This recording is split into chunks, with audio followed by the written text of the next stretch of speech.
La historia que vamos a contar conmocionó a un pequeño pueblo estadounidense a principios de la década del 2000. Durante muchos años, la familia se consideró próspera. Los cónyuges habían vivido juntos durante casi una década. Tenían bienes en común, amigos en común y eran considerados por otros como una pareja común de clase media. Sin embargo, tras esta fachada, se escondía otra realidad. El hombre, que en apariencia parecía tranquilo, discreto e incluso algo retraído, llevaba muchos años viviendo en secreto. Sus intereses y costumbres no despertaban sospechas, pero poco a poco fueron apareciendo pequeños detalles que posteriormente formaron un panorama sombrío. La esposa descubrió accidentalmente indicios que ni ella misma podía explicar del todo. Objetos escondidos en el garaje, ausencias nocturnas, agresiones injustificadas en asuntos cotidianos. El momento clave fueron los hallazgos que la mujer hizo tras años de convivencia. En la casa, detrás de los armarios y en lugares de difícil acceso, encontró bolsas de ropa interior femenina, cuidadosamente dobladas y numeradas. Al principio, lo atribuyó a una extraña costumbre, o quizás a la atracción mórbida de su marido, pero con el tiempo se hizo evidente que había algo más. Durante ese periodo, se registraron desapariciones de mujeres en el distrito. Las víctimas fueron encontradas en diferentes zonas, a veces meses después de su desaparición. Todas tenían aproximadamente la misma edad y complexión, y al examinarlas, no se encontraron pertenencias personales. La policía no pudo establecer un patrón durante mucho tiempo, ya que el delincuente actuó con cautela, sin dejar rastros directos. La esposa, sin contactar a la policía, inició su propia vigilancia. Su decisión se debió a motivos personales. Por un lado, el miedo. Por otro, el deseo de comprender en qué momento su vida se vinculó con la de una persona capaz de tales actos. El desenlace de esta historia fue trágico y a la vez natural. La mujer no soportó la tensión acumulada a lo largo de los años y finalmente asumió el papel de juez. Asesinó a su esposo tras haberse convencido previamente de su implicación en numerosas desapariciones. La pareja se conoció a principios de los 90. Ambos eran del mismo estado, vivían cerca y tenían un estatus social similar. El hombre, a quien más tarde la prensa llamaría coleccionista, trabajaba en el pequeño sector servicios y rara vez cambiaba de trabajo. Lo describían como una persona trabajadora pero reservada, a quien no le gustaba hablar de sí misma. La mujer trabajaba en el comercio y tenía un carácter más abierto, con un amplio círculo de conocidos. Su matrimonio no generó ninguna duda entre sus familiares. Al principio, su vida era normal. Alquilaron una casa, luego pidieron una hipoteca y un préstamo conjunto para un coche. En el ámbito social, parecían una pareja estable con ingresos medios. Sin embargo, después de unos años, el comportamiento del esposo empezó a mostrar sus peculiaridades. Cada vez se quedaba más tarde después del trabajo, atribuyéndolo a la necesidad de trabajo adicional o viajes largos. Su esposa notó que regresaba tarde, a veces con heridas leves en las manos o la ropa, pero las explicaciones siempre eran plausibles. Estaba reparando el coche, estaba ayudando a un compañero. La primera señal de alarma fue el descubrimiento de un paquete en el garaje con cosas que no le pertenecían. Era ropa interior femenina, claramente usada, pero cuidadosamente doblada y atada con una cuerda. El marido explicó el hallazgo con sencillez. Lo encontré en la calle, quise tirarlo, pero se me olvidó. La mujer decidió no profundizar en el tema y pospuso las preguntas. La situación se repitió. Unos meses después, volvió a encontrar objetos similares escondidos en el ático y el sótano. Cada vez, su marido tenía una explicación que parecía ridícula, pero en aquel momento parecía suficiente para evitar el conflicto. Ante estos descubrimientos, comenzaron las desapariciones en la zona. La policía atribuyó los primeros casos a circunstancias domésticas. La mujer podía irse, cambiar de residencia o tener un conflicto familiar. Pero poco a poco, las estadísticas se volvieron alarmantes. En 3 años, 5 mujeres desaparecieron en un radio de 40 kilómetros, todas con edades comprendidas entre los 25 y los 35 años. La esposa registró las coincidencias. Las desapariciones ocurrían los días en que su esposo regresaba especialmente tarde. A veces salía de casa sin dar explicaciones y regresaba por la mañana. Empezó a tomar sus propias notas, fechas, horas, su comportamiento. Al principio, las anotaciones eran caóticas, pero con el tiempo adquirieron una estructura clara. Pronto las coincidencias se hicieron evidentes. Cada desaparición coincidía con sus ausencias nocturnas. Además, los objetos encontrados en la casa claramente no coincidían con sus pertenencias personales, sino que pertenecían a mujeres de edad y complexión similares. Para quienes los rodeaban, la pareja seguía pareciendo común y corriente. Los vecinos comentaban que no recibían muchas visitas y rara vez participaban en eventos sociales. El esposo apenas se comunicaba con los vecinos, pues prefería la soledad. La esposa mantenía relaciones superficiales, pero no compartía sus preocupaciones. Al final del 10º año de matrimonio, la tensión había llegado a su límite. La mujer se dio cuenta de que los datos que había recopilado indicaban algo más serio que una simple afición, pero no se atrevió a contactar con la policía. La falta de pruebas directas podría volverse en su contra. Además, estaba cada vez más convencida de que su marido era capaz de ocultar sus actos profesionalmente. Su decisión de seguir viéndolo se convirtió en el punto de partida de un trágico desenlace. Tras los primeros hallazgos y las dudas acumuladas, la esposa decidió pasar de las observaciones aleatorias a las sistemáticas. Comprendió que la situación podía descontrolarse y, al mismo tiempo, sintió la necesidad de verificar sus propias conclusiones. Para empezar,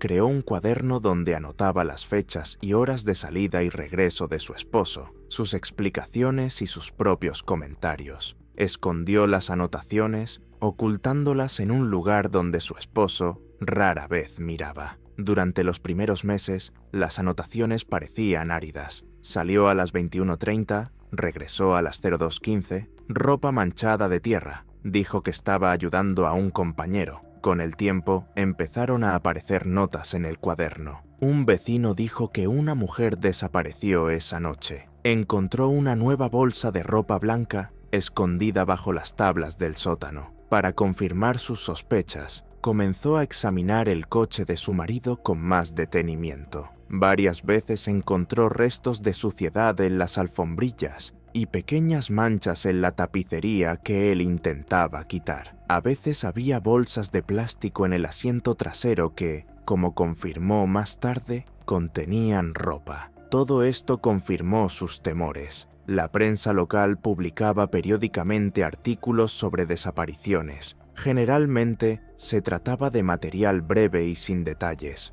Una fotografía de la mujer, la fecha de la desaparición y una descripción de su apariencia. La esposa recortaba estas notas y las pegaba en un cuaderno junto a sus notas. Poco a poco, se fue creando una especie de archivo, donde se solapaban las desapariciones y las acciones del esposo. Una coincidencia la perturbó especialmente. A principios de la primavera, desapareció una joven que vivía en un barrio vecino y frecuentaba la misma tienda que su esposa. El día de su desaparición, su esposo salió por la noche para encontrarse con un amigo y regresó por la mañana. Al día siguiente, encontró un trozo de tela en el maletero de su coche que claramente pertenecía a una prenda de mujer. Lo explicó con sencillez. Lo recogí para tirarlo. Esta vez, su esposa no dijo nada, pero anotó en su cuaderno la nota casi seguro. La situación se agravó porque el esposo se volvió cada vez más retraído. Empezó a evitar las conversaciones, se irritaba al intentar hacer preguntas innecesarias y a veces alzaba la voz bruscamente. Su agresividad era controlada, pero había una amenaza oculta. La esposa comprendió que una conversación directa podría resultar peligrosa para ella. Continuó observando en silencio, recopilando información. Las desapariciones se hicieron más frecuentes y los hallazgos en la casa más alarmantes. Ahora no solo se trataba de conjuntos de ropa interior, sino también de artículos individuales, zapatos, blusas, incluso joyas. Todo estaba guardado en bolsas separadas, escondido en diferentes lugares. La esposa empezó a notar un patrón. Cada artículo estaba cuidadosamente doblado, en algunos casos etiquetado con un número o una letra. No entendía el significado de las marcas, pero el orden era evidente. A mediados de su 10º año juntos, ya no dudaba de que vivía junto al responsable de las desapariciones. La pregunta no era si era culpable, sino cuánto tiempo podría guardar silencio. El miedo crecía. Por un lado, comprendía que la policía difícilmente creería sus historias sin pruebas. Por otro,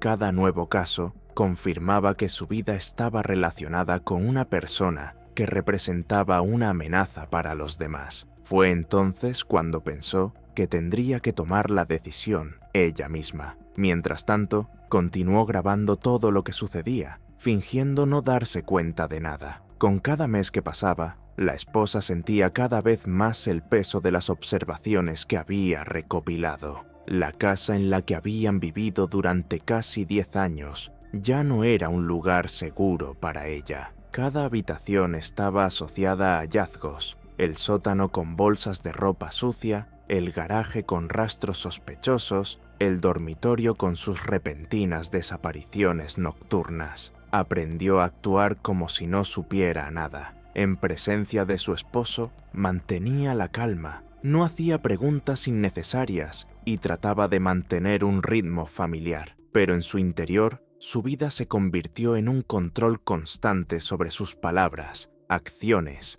y cosas. En las raras ocasiones en que él se ausentaba por largos periodos, ella revisaba la casa con más detenimiento. Sus hallazgos se volvieron cada vez más alarmantes. Uno de los paquetes, escondido tras cajas en el ático, contenía no solo cosas, sino también los documentos personales de una mujer desaparecida un año antes. Era un carnet de conducir, cuidadosamente guardado en un sobre aparte. Después de eso, los hallazgos ya no podían explicarse por casualidad ni por una extraña afición. A pesar de la obviedad de los hechos, no se atrevió a contactar a la policía. La principal razón era el miedo. Comprendía que si su marido se enteraba de sus sospechas, las consecuencias podrían ser impredecibles. Además, sin pruebas directas, sus palabras podrían parecer ficticias. Tendría que explicar por qué vivió durante años junto al hombre al que ahora señalaba y por qué no lo denunció antes. La situación se agravó por la continua desaparición de mujeres.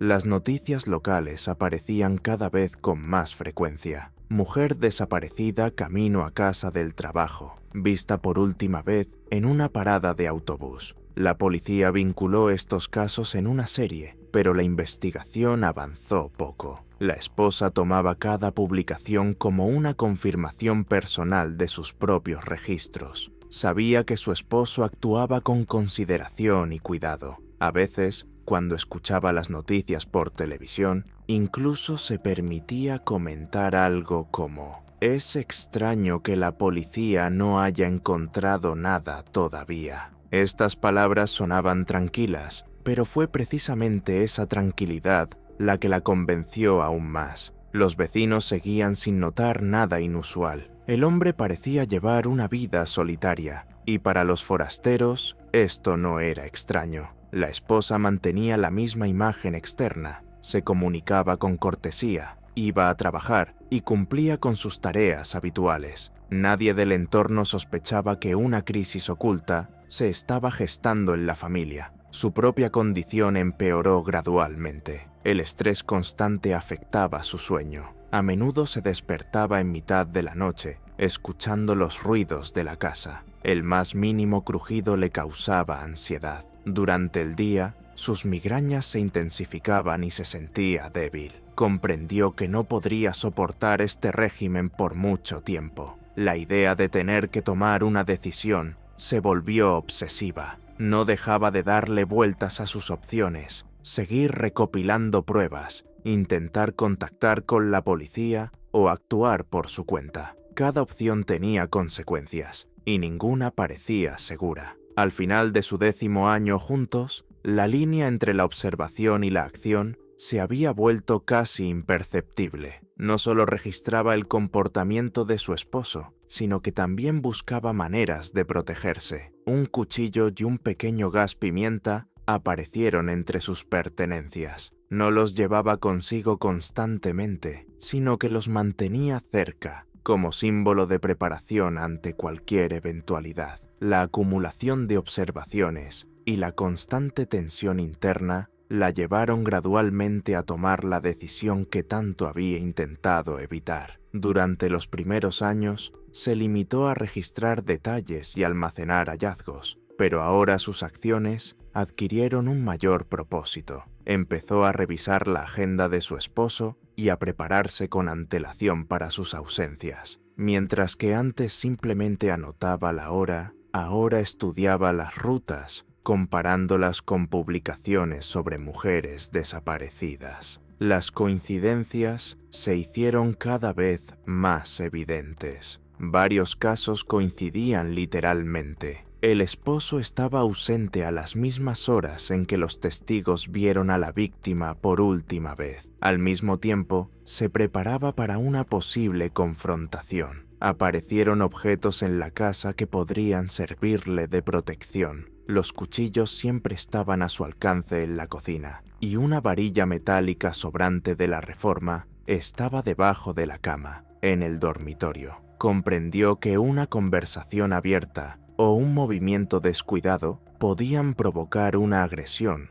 e intentó prever las opciones. En el trabajo, sus compañeros notaron que la mujer se había vuelto más retraída. Participaba menos en las conversaciones, evitaba las reuniones después de su turno y casi no compartía información personal. Toda su atención estaba centrada en lo que sucedía en casa. A simple vista, esto parecía cansancio, pero en realidad era una manifestación de control constante. En algún momento, empezó a revisar la basura que su esposo tiraba por la noche. Varias veces encontró retazos de tela y guantes desechables en las bolsas. También anotaba estos hallazgos en un cuaderno. Todo esto finalmente reforzó su convicción de que su esposo no solo recolectaba cosas, sino que asesinaba sistemáticamente a mujeres. Su estado interior se volvió cada vez más inestable. Casi dejaba de dormir por las noches,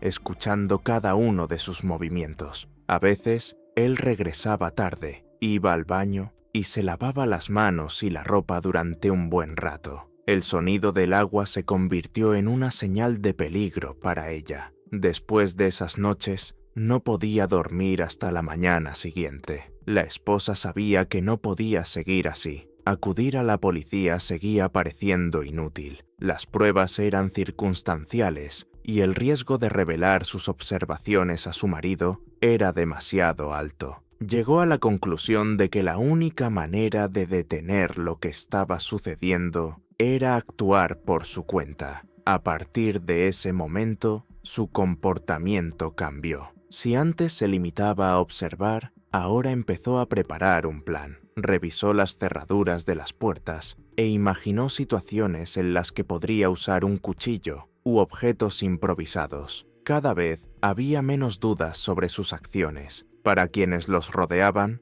todo parecía igual. Los vecinos aún los consideraban una pareja tranquila, a veces viéndolos juntos en el jardín o en la tienda. Pero tras la fachada de una familia común y corriente, se escondían los preparativos para el desenlace, que supuestamente pondría fin a muchos años de observación silenciosa. La noche decisiva llegó inesperadamente, aunque la propia esposa sabía desde hacía tiempo que todo iba en esa dirección. Su esposo volvió a salir esa noche, diciendo que se encontraría con un colega. La habitual anotación con la hora de salida apareció en su libreta. pero esta vez ya no era una simple observadora. Esa noche no pegó ojo. Todo lo acumulado durante 10 años, notas, hallazgos, sospechas, miedos, se había convertido en una firme intención. La casa estaba en silencio y solo unas horas después se oyó el sonido de la puerta al abrirse. Su marido regresó de madrugada, como lo había hecho decenas de veces. Lo oyó entrar a la cocina, sacar agua del refrigerador y dirigirse al baño. El agua empezó a fluir, un sonido prolongado, como si intentara borrar de su memoria sus huellas. En ese momento, su esposa sacó una varilla de metal de debajo de la cama, que había preparado con antelación. Se movió silenciosa, pero decididamente. Cuando su esposo salió al pasillo, ella ya lo estaba esperando. El golpe fue rápido y preciso. Perdió el equilibrio y cayó al suelo. Los segundos fueron cruciales. Comprendió que debía terminar lo que había empezado. De lo contrario, estaría en peligro. Los acontecimientos se sucedieron rápidamente y minutos después, el hombre estaba muerto. Tras lo sucedido, reinó el silencio para el que se había estado preparando durante años. Por primera vez, la casa ya no parecía un lugar de miedo constante. En lugar de ansiedad, sentía un vacío. Se sentó junto al cuerpo, dudando un buen rato antes de decidir qué hacer. Tras el asesinato, actuó con calma y constancia. Revisó la habitación, se aseguró de que nadie oyera el ruido y solo llamó a la policía por la mañana. En la conversación, dijo que había matado a su marido porque era un asesino en serie. Los investigadores que llegaron al lugar desconfiaron inicialmente de sus palabras, pero una búsqueda confirmó rápidamente la veracidad de su relato. En el sótano, el ático y el garaje se encontraron decenas de bolsas con ropa interior femenina, pertenencias personales y documentos de las mujeres desaparecidas. Cada objeto fue cuidadosamente preservado, doblado y etiquetado. Pronto comenzaron a compararse los materiales de su cuaderno y el expediente de personas desaparecidas. La cronología coincidía casi por completo. Las fechas de las desapariciones coincidían con las anotaciones sobre las ausencias de su esposo. Los objetos encontrados en la casa pertenecían a las mismas mujeres cuyas fotografías se publicaron en los periódicos. Para la policía, fue un gran avance en una investigación que se había prolongado durante años. Las pruebas encontradas en la casa no dejaban lugar a dudas sobre su culpabilidad, pero también planteaban dudas sobre su responsabilidad. Ella no había denunciado las sospechas antes y había asumido el papel de juez. Al ser interrogada, la mujer explicó sus acciones con sencillez. Dijo que vivía con miedo constante, que años de vigilancia la habían vuelto incapaz de confiar en la policía ni en nadie más. Dijo que no veía otra salida que detenerlo ella misma. Esta historia causó gran repercusión pública. Los medios de comunicación no solo hablaron de las víctimas encontradas, sino también de la propia mujer, quien había vivido junto al asesino durante muchos años. Se la calificó tanto de víctima de las circunstancias como de linchadora. La evaluación legal de sus acciones requirió una larga investigación. Así terminó la historia de una familia que parecía normal durante una década. Tras la fachada de una vida tranquila, se escondía un asesino en serie, y su esposa se convirtió en quien puso fin a esta cadena de crímenes.